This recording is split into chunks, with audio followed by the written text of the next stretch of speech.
ಅಸ್ಸಲಾಮು ಅಲೈಕುಂ ವರಹ್ಮತುಲ್ಲಾಹಿ ವಬರಕಾತುಹು. ಪ್ರಿಯ ಸಹೋದರರು ಮತ್ತು ಸಹೋದರಿಯರೇ, ಪ್ರತಿಯೊಬ್ಬರ ಜೀವನಕ್ಕೂ ಬಹಳ ಉಪಯುಕ್ತವಾಗುವ, ಸುಲಭವಾಗಿ ಪ್ರತಿದಿನ ಅಭ್ಯಾಸ ಮಾಡಬಹುದಾದ ಒಂದು ಚಿಕ್ಕ ದಿಕ್ರನ್ನು ಇಲ್ಲಿ ಹಂಚಿಕೊಳ್ಳಲು ಬಯಸುತ್ತೇನೆ. ಇದನ್ನು ನಿರಂತರವಾಗಿ ಪಠಿಸುವವರಿಗೆ ಅಲ್ಲಾಹನು ಅನೇಕ ಒಳಿತುಗಳು, ಅನುಗ್ರಹಗಳನ್ನು ನೀಡಲಿ. ಆಮೀನ್ ಯಾ ರಬ್ಬಲ್ ಆಲಮೀನ್.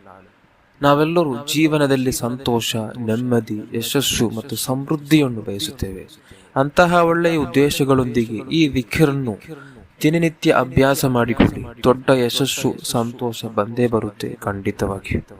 ಪಠಿಸಬೇಕಾದ ದಿಕ್ರ್ ಅಸ್ತಗ್ಫಿರುಲ್ಲಾಹ ವ ಅತೂಬು ಇಲೈ, ಅಸ್ತಗ್ಫಿರುಲ್ಲಾಹ ವ ಅತೂಬು ಇಲೈ, ಹಸ್ಬುನಲ್ಲಾಹು ವ ನಿಅಮಲ್ ವಕೀಲ್, ಹಸ್ಬುನಲ್ಲಾಹು ವ ನಿಅಮಲ್ ವಕೀಲ್. ಇದರಲ್ಲಿ 2 ದಿಕ್ರಿದೆ. ಇದನ್ನು ಸಾಧ್ಯವಾದಷ್ಟು ಬಾರಿ ಪಠಿಸಲು ಪ್ರಯತ್ನಿಸಿ.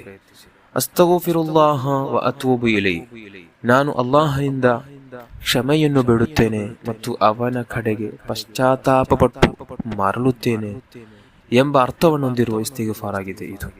ಹಸ್ಬುನಲ್ಲಾಹ ವ ನಿಅಮಲ್ ವಕೀಲ್, ನಮಗೆ ಅಲ್ಲಾಹನೇ ಸಾಕು, ಆತನೇ ಅತ್ಯುತ್ತಮ ಕಾರ್ಯನಿರ್ವಾಹಕ, ರಕ್ಷಕ ಎಂಬ ತವಕ್ಕುಲ್ನ ದಿಕ್ರ್. ಇದು ಕುರ್ಆನಲ್ಲಿ ಉಲ್ಲೇಖಗೊಂಡ ಪ್ರಸಿದ್ಧ ವಾಕ್ಯವಾಗಿದೆ. ಇಬ್ರಾಹಿಂ ನಬಿ ಅಲೈಹಿಸ್ಸಲಾತು ವಸ್ಸಲಾಂ ಅವರ ಜೀವನದಲ್ಲಿ ನಿತ್ಯ ಮಾಡಿದ ಒಂದು ದಿಕ್ರ್ ಆಗಿದೆ ಈ ಅದ್ಭುತ ದಿಕ್ರ್.